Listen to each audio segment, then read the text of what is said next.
हाय, चला तर आज मी गेले होते बाजारात. काही सामान आणायचं होतं, भाजीला पण आणायचं होतं आणि पिठं वगैरे पण दळून आणायची होती. तर मी कामावरूनच उतरले आणि त्यांना म्हटलं तुम्ही या बाजारात आपण जाऊया. आणि ते आले होते स्टेशनला. आम्ही दोघं गेलो.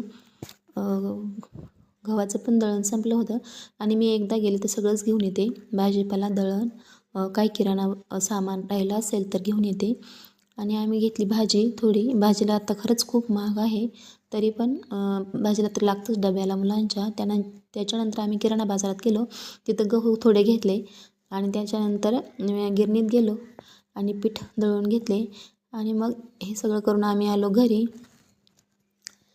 कारण एकदाच सगळं केलं तर बरं वाटतं, सारखं सारखं जायला पण जीवावर येतं. त्याच्यामुळं एकदम येतो. आणि हे बघा आले घरी तर माझी मनी अडकली होती घरात आणि खूप ओरडत होती, खूप घाबरली होती. पटकन त्यांना म्हणलं दार उघडा. चला बाय. व्हिडिओ आवडला असेल तर लाईक नक्की करा. भेटू उद्या.